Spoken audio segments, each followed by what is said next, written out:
It's your favorite, the kettlebell swing. So, kettlebell swing, you got a true north in the feeling of loaded hamstrings. That's what you're going for every time. You know that you are in the right spot. You are on track to a great hinge. When you feel like your hamstrings are about to snap off the bone. So you're going to get started. You are going to take your hands, push, actively push your hips back on a vertical plane. See, look, see this line right behind me? It's just going right back there. Notice I'm not just falling forward. My butt is actually moving. Okay, so boom, I'm here. I feel the hamstrings loaded. I can see that I've got a nice open angle on the back of my knee. Got my hands right here in front of me, pressed into my legs, got the lats activated, push the hips back, let the hands fall. All right, now they're just gonna reach forward and find the bell. To do that, I'm not gonna go here. I'm gonna keep this integrity of shoulders, over hips, over knees, back of the knee angle open. So from right here, I'm gonna think about just pulling myself down. Like my butt, it's doing like a reverse sort of bicep curl. But I'm not squatting.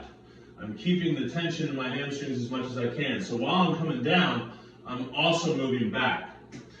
Okay, hands on the bell, stretching back even further, get every last little millimeter that you can.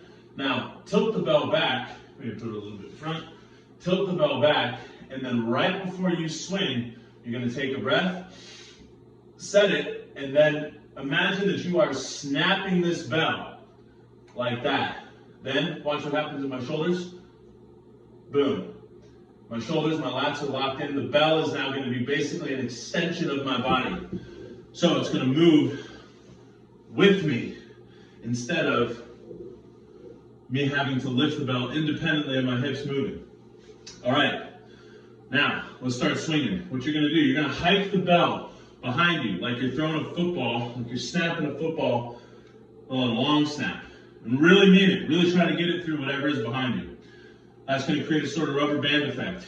Just go with it. It's going to snap forward. All you're doing there, pressing into the ground, driving your hips forward, making sure that your glutes are fully contracted.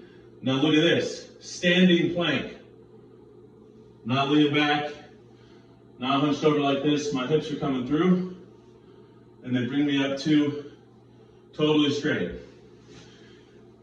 The kettlebell swing is a little bit more violent than most people want to give it credit for. So instead of this, that looks pretty relaxed. It's fine.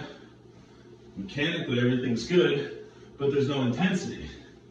I want to see something more like this.